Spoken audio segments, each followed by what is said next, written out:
असम में बाढ़ का कहर अभी पूरी तरह थमा नहीं है। हालांकि राहत की बात यह है कि हालात में अब धीरे धीरे सुधार दिखने लगा है, लेकिन जिन परिवारों ने अपने घर, खेत और रोजगार खो दिए हैं, उनके लिए मुश्किलें अभी भी कम नहीं हुई हैं।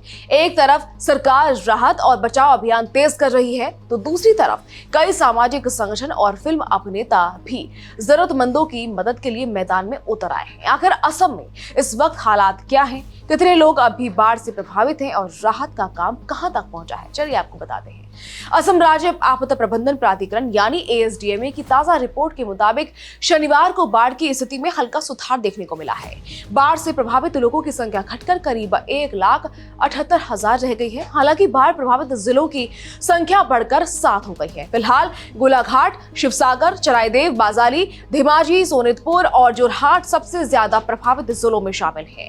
राज्य के 20 राजस्व सर्किल और 349 गांव अब भी बाढ़ की चपेट में हैं। गोलाघाट के नुमालीगढ़ इलाके में दिखो और धनसिरी नदी का जलस्तर अब भी खतरे के निशान से ऊपर बह रहा है, जिसकी वजह से प्रशासन लगातार निगरानी बनाए हुए है। राहत की बात यह है कि पिछले 24 घंटे के दौरान बाढ़ से किसी नई मौत की खबर नहीं आई है। इसके साथ ही मरने वालों का आंकड़ा 82 पर ही बना हुआ है। लेकिन अगर पूरे बाढ़ सीजन की बात करें तो अप्रैल के आखिर से लेकर 31 जुलाई तक असम के 25 जिले, 77 राजस्व सर्किल और 2,251 गांव इस आपदा से प्रभावित हो चुके हैं। इस दौरान 11,45,000 से ज्यादा लोग बाढ़ की मार झेल चुके हैं। मुख्यमंत्री हिमंता बिस्वा शर्मा ने सोशल मीडिया के जरिए जानकारी दी कि राहत कार्यों का दायरा लगातार बढ़ाया जा रहा है, ताकि हर प्रभावित परिवार तक मदद पहुंच सके।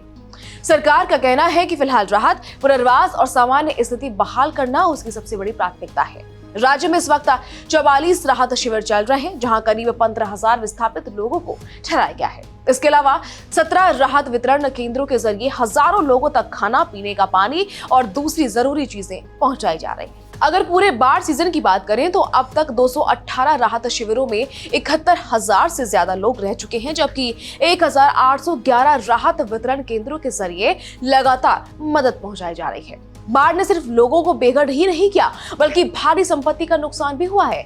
सरकारी आंकड़ों के मुताबिक अब तक 2,530 घर पूरी तरह तबाह हो चुके हैं, जबकि 9,668 घरों को आंशिक नुकसान पहुंचा है। राहत और बचाव अभियान के दौरान करीब 30,000 लोगों को सुरक्षित जगहों पर पहुंचाया गया है। सबसे ज्यादा मौतें शिवसागर जिले में हुई हैं, जहां 42 लोगों की जान गई। इसके बाद चराइदेव में 21, जोरहाट में 9, धेमाजी और गोलाघाट में 3, कार्बी आंगलोंग में 2, जबकि सोनितपुर और कामरूप में 1 व्यक्ति की मौत दर्ज की गई है। इस बीच फिल्म अभिनेता रणदीप हुड्डा भी असम पहुंचे हैं और राहत कार्यों में हिस्सा ले रहे हैं। उन्होंने ग्लोबल सिख नाम की संस्था के साथ मिलकर शिवसागर में बाढ़ प्रभावित परिवारों तक राशन और दूसरी जरूरी राहत सामग्री पहुंचाई। शिवसागर रेलवे स्टेशन पर बड़ी संख्या में ऐसे परिवार मौजूद हैं जिन्होंने बाढ़ की वजह से अपना घर छोड़ दिया। रणदीप ने वहीं लोगों को खाना और जरूरी सामान वितरित किया। इसके बाद उन्होंने शिवसागर गुरुद्वारा साहिब में मत्था टेका और बाढ़ प्रभावित लोगों के लिए अरदास भी की। मीडिया से बात करते हुए रणदीप हुड्डा ने कहा कि उनकी टीम पिछले 7 दिनों से लगातार प्रभावित परिवारों तक खाना पहुंचा रही है। उन्होंने कहा कि इंसानियत सबसे ऊपर होती है और जहां भी लोग मुश्किल में हो, वहां हर किसी को अपनी क्षमता के मुताबिक मदद के लिए आगे आना चाहिए।